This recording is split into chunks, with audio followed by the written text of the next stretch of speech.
Bienvenidos. Hoy nos vamos a meter de lleno en un texto que es antiguo, pero con una fuerza que la verdad resuena hasta hoy. El capítulo 13 del libro de Zacarías. Un capítulo fascinante. Totalmente.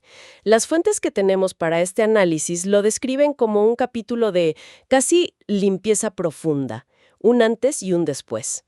La idea es sacar en limpio 3 ideas enormes que aparecen aquí. Primero, una purificación total del pecado. Segundo, el fin del engaño espiritual. Y en el centro de todo, la figura enigmática y crucial de un pastor herido. Para explorarlo, nos vamos a basar en varios comentarios y análisis de la versión Reina Valera, buscando entender qué significan estas imágenes tan, pero tan potentes. Es una excelente hoja de ruta. Y es que para entender bien Zacarías 13 hay que saber de dónde venimos. Justo en el capítulo anterior, el 12, se describe una escena de lamento. De arrepentimiento nacional, no. Exacto. Es un pueblo que se mira al espejo y se quiebra. Entonces el capítulo 13 llega como la respuesta a una pregunta que queda en el aire. Ok, nos hemos arrepentido. ¿Y ahora qué? Claro, ¿qué sigue después de eso? Y la respuesta que se despliega es fascinante y tiene 2 partes muy claras. Primero, del versículo 1 al 6 se describe la provisión divina para una limpieza total. Y segundo, del 7 al 9, vemos el proceso, a veces doloroso, de cómo se refina a ese pueblo a través de una crisis que gira en torno a su pastor. Perfecto. Pues empecemos por el principio, con esa primera imagen que es increíblemente evocadora. El versículo 1 dice: «En aquel tiempo habrá un manantial abierto para la purificación del pecado y de la inmundicia». La elección de palabras aquí, manantial abierto, no es un pozo, no es un estanque. Suena muy deliberado. ¿Qué es lo que ven las fuentes en este simbolismo? Viene una declaración sobre la naturaleza misma de la gracia. Un manantial, a diferencia de un recipiente, es una fuente continua, no se agota. Claro, que fluye. Que fluye, exacto. Y el hecho de que esté abierto es la clave. Comentaristas como Charles Spurgeon, que era un maestro para estas imágenes, se detienen muchísimo en esa palabra. ¿En abierto? Sí, abierto significa de libre acceso, sin barreras, sin necesidad de un ritual complejo para llegar a él. No es algo que se gana o por lo que se trabaja, simplemente brota y está disponible. Es una imagen de generosidad divina sin límites. Y no solo limpia, sino que limpia de forma muy específica. Menciona pecado e inmundicia. A simple vista podrían parecer sinónimos, pero entiendo que en el hebreo original hay un matiz importante. Un matiz fundamental. El texto usa 2 palabras distintas. Para pecado utiliza hatat, que se refiere más a la ofensa legal, a la transgresión de una ley, a la culpa que uno acarrea. Piensa en ello como el expediente de un tribunal. De acuerdo. Pero para inmundicia usa la palabra nida, que tiene una connotación más profunda de contaminación moral, ceremonial, una mancha en el carácter, algo que te hace sentir sucio por dentro. Ah, o sea que no es solo lo que hiciste, sino en lo que te convertiste. Justo. Así que el manantial no solo anula la sentencia de culpabilidad, sino que también lava la mancha interna. Es una limpieza forense y a la vez moral, una solución completa. Es una limpieza de 360 grados, entonces. Y algunos comentaristas llevan esta imagen del agua un paso más allá, ¿cierto? Sí. Por ejemplo, el comentarista Ed Dennett traza una línea profética directa desde este manantial en Zacarías hasta la crucifixión. Te refieres a la escena en el Evangelio de Juan. Exactamente. Cuando del costado herido de Cristo brota sangre y agua. Para él, ese evento es el cumplimiento histórico de esta profecía. La sangre para expiar la culpa legal, el hatat, y el agua como símbolo de la purificación continua de la contaminación moral, el nidá. Ve en Zacarías la promesa y en la cruz la provisión. Entendido. Ahora analicemos esto un poco más, porque el capítulo no se queda solo en la limpieza del pecado, sino que va a las causas. El texto dice que Dios eliminará los nombres de los ídolos para que nunca más sean recordados. Sí. Y que cortará de la tierra a los falsos profetas y al espíritu de inmundicia. Esto ya no suena a limpiar la casa, suena a demolerla y construir algo nuevo. Es que es una transformación cultural y espiritual radical. La idolatría no solo será prohibida, será olvidada. Imagina una sociedad donde los nombres de los ídolos que una vez dominaron todo suenan tan ajenos como no sé, los nombres de dioses babilónicos para nosotros hoy. Sería un borrón y cuenta nueva total. Total. Y con ello se va la fuente de la mentira. Los falsos profetas. El cambio es tan profundo que la propia sociedad se convierte en la guardiana de la verdad.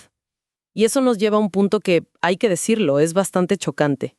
El versículo 3 dice que si alguien se atreve a profetizar falsamente, sus propios padres, los que lo engendraron, le dirán, no vivirás. Ujú. Y su padre y su madre lo traspasarán cuando profetizare. Un momento, ¿los propios padres? Eso es extremo. ¿Qué nos dicen las fuentes sobre por qué se llega a este punto tan radical? Es una imagen diseñada para ser chocante y para subrayar la magnitud del cambio. Lo que describe es un celo por la verdad de Dios que trasciende incluso el vínculo más sagrado, el de padres e hijos. Pero, ¿de dónde sale algo así? Bueno, no surge de la nada. Es un eco directo de la ley en Deuteronomio, donde se instruía al pueblo a que, si un familiar cercano, un hermano, un hijo, una esposa, los incitaba a la idolatría, no debían consentir ni tenerle piedad. La lealtad al pacto con Dios se colocaba por encima de todo. Claro. Zacarías proyecta esa lealtad radical a un futuro donde será la norma social. El horror a la mentira espiritual será mayor que el amor familiar. Es un cambio de paradigma total. Y en medio de esta nueva realidad, la figura del falso profeta queda completamente desmantelada. Se avergüenzan tanto que intentan, literalmente, cambiarse de ropa y de profesión para ocultar quiénes fueron. Exacto. Se quitan el manto velloso, que era como el uniforme de profeta, ¿no? Una imitación de grandes figuras como Elías, que usaban para ganar credibilidad y engañar a la gente. Y ahora es una marca de vergüenza, totalmente. Así que lo tiran y cuando se les confronta, mienten. Dicen, no, yo no soy profeta, soy un simple labrador, he trabajado la tierra desde joven. Es una negación completa de su pasado. Y mientras intentan ocultar su pasado, el texto menciona algo que podría ser una trampa para el lector, un detalle que ha generado mucha confusión.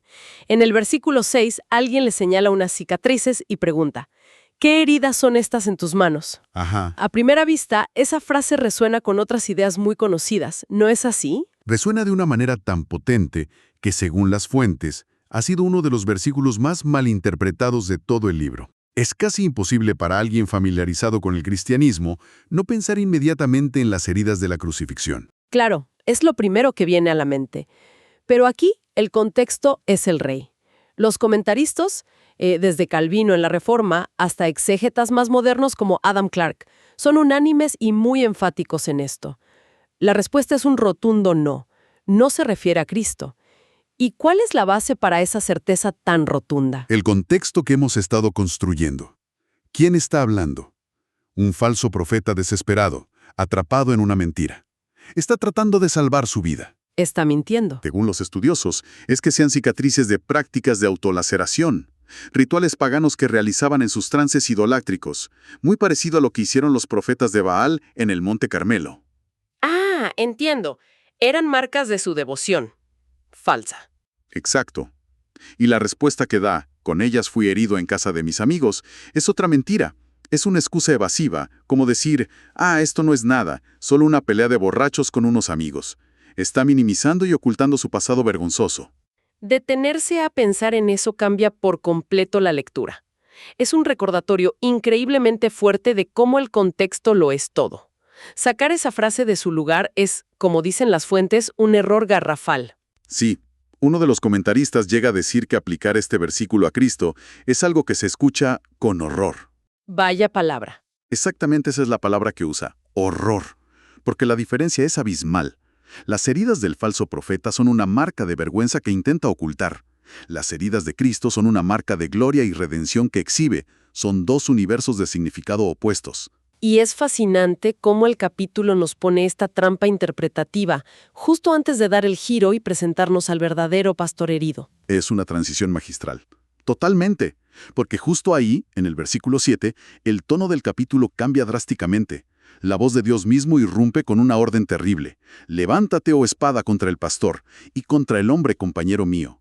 Hiere al pastor, y serán dispersadas las ovejas. Después de hablar de profetas falsos, ahora tenemos a un pastor que parece ser genuino, pero contra quien Dios mismo llama a una espada. ¿Cómo se entiende esto? Este es el corazón profético del capítulo y uno de los versículos mesiánicos más explícitos y, la verdad, asombrosos del Antiguo Testamento. La espada, en la profecía bíblica, es casi siempre un símbolo del juicio divino.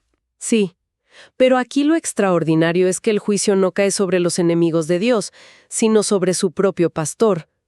Y la descripción que Dios hace de este pastor es lo que detiene el aliento. El hombre compañero mío. Espera, la palabra compañero, ¿qué implica exactamente en el hebreo original? Porque suena a una relación muy cercana. Mucho más que cercana. La palabra hebrea es amit. No es la palabra común para amigo o siervo. Significa un par, un igual, un asociado íntimo que está en la misma posición y rango. Como un socio. Como un socio comercial con los mismos derechos. Exacto. Por eso, las fuentes señalan que esta es una de las afirmaciones más claras de la deidad del Mesías en todo el Antiguo Testamento. Dios Padre está llamando a este pastor, a su hijo, su igual. ¡Wow! En un contexto monoteísta tan estricto, es una declaración monumental. Por lo tanto, el juicio que cae sobre él no es un accidente de la historia, es un acto deliberado, divino y sacrificial. Y la consecuencia inmediata de herir al pastor es que serán dispersadas las ovejas. Esa imagen, un pastor herido y el rebaño en pánico huyendo en todas direcciones, es potentísima. ¿Hay algún eco de estas palabras más adelante? El eco no es sutil, es una cita directa. Lo conectan con el momento más dramático y solitario de la vida de Jesús. Ya sé a dónde vas. La última cena. Justo ahí. En el Evangelio de Mateo capítulo 26, durante la última cena, la noche en que va a ser arrestado, Jesús mira a sus discípulos y les dice textualmente: «Todos vosotros os escandalizaréis de mí esta noche, porque escrito está, heriré al pastor y las ovejas del rebaño serán dispersadas». Él mismo se identifica como ese pastor. Él mismo. Y predice lo que va a pasar. Horas más tarde, en el huerto de Getsemaní, cuando los soldados lo arrestan, todos sus discípulos, su rebaño más cercano, lo abandonan y huyen. La profecía se cumplió al pie de la letra. Es una conexión increíblemente precisa. Pero el capítulo no termina ahí. Después de la herida del pastor, el texto presenta una estadística, brutal. Dice que en toda la tierra, 2/3 partes serán cortadas y perecerán, y solo 1/3 parte quedará. Es una imagen de devastación. Es una imagen de un juicio severo que sigue a la muerte del pastor. Representa una gran tribulación y una división entre los que aceptan y los que rechazan a este pastor herido. Pero el enfoque profético, como suele ocurrir en la Biblia, no se queda en la destrucción. Se enfoca en lo que sobrevive. Exacto. Se centra en esa tercera parte, el remanente fiel. Es un tema constante en profetas como Isaías o Jeremías. No importa cuán grande sea el juicio o la apostasía, Dios siempre preserva un resto para sí mismo. Pero a ese resto, a ese remanente fiel, no le espera un camino de rosas. El texto es muy gráfico. Dice: «Y meteré en el fuego a la tercera parte, y los fundiré como se funde la plata, y los probaré como se prueba el oro». ¿Por qué el fuego después de un manantial tan gratuito? Parece casi una contradicción. ¿Qué necesidad hay de este proceso tan doloroso si ya se ofreció una limpieza total? Esa es la pregunta clave y nos lleva al corazón de la teología de este capítulo. El manantial y el fuego no son contradictorios, son complementarios. Hacen trabajos distintos. A ver. El agua del manantial lava la culpa del pasado. Cancela la deuda. Es el perdón. Pero el fuego del crisol forja el carácter para el futuro, purifica la fe, es la santificación. El sufrimiento que se describe aquí no es un castigo para pagar por el pecado. Eso ya lo cubrió el manantial abierto por el pastor herido. Es un proceso de refinamiento. Como un metalúrgico que usa el fuego para quemar las impurezas y dejar solo el metal precioso. Esa es exactamente la metáfora. El fuego de la prueba quema la escoria. La autosuficiencia, el miedo, el amor a lo superficial, la fe que es solo de palabra. Un profeta como Isaías usa una imagen muy parecida cuando dice que Dios escoge a su pueblo en el horno de aflicción. El objetivo no es destruir, sino purificar. Aumentar su valor y su pureza. Se trata de producir una fe genuina, probada y resistente. Entonces, el resultado final de este proceso de fuego, ¿cuál es? El resultado final es la restauración de la relación más íntima posible. El capítulo termina con la fórmula del pacto, por excelencia, expresada de la forma más personal que existe en la Biblia. Dios mira a este remanente refinado y dice: Pueblo mío. Y ellos responden. Y ellos, habiendo pasado por el fuego, responden desde lo más profundo de su ser. Jehová es mi Dios. Ya no es una relación heredada, cultural o nominal. Es una confesión personal, forjada en la prueba. Ese es el destino de todo este proceso. Una intimidad inquebrantable entre Dios y su pueblo purificado. Entonces, si unimos todas las piezas, hemos recorrido un camino intenso en este capítulo. De un manantial que limpia la culpa a un fuego que refina el carácter, con el sacrificio de un pastor como punto de inflexión. ¿Cuál es la gran idea que nos deja este análisis de Zacarías 13? Nos deja una visión muy completa, muy equilibrada de lo que significa la redención. Nos muestra que la salvación que Dios ofrece tiene dos dimensiones inseparables. Por un lado, está el perdón gratuito, inmerecido y totalmente accesible, simbolizado por ese manantial abierto. Ajá. Pero por otro lado, Dios está profundamente comprometido con la transformación real de su pueblo, con su santidad, y para ello utiliza las pruebas de la vida, simbolizadas por ese fuego refinador. ¿Y todo conectado por el pastor? Exacto. El evento que lo hace todo posible, el que une ambas realidades, es la herida del pastor. Su sufrimiento sacrificial es lo que abre el manantial del perdón y, paradójicamente, es lo que también inicia el proceso de juicio y purificación que produce un pueblo verdaderamente suyo. Gracia y prueba no son enemigas, son las dos herramientas que Dios usa para llevar a su pueblo a la restauración final. Queda una idea para seguir reflexionando. Las fuentes nos presentan dos metáforas de purificación muy distintas, el agua y el fuego. El agua de un manantial lava, quita la mancha de lo que ya se hizo, limpia el pasado.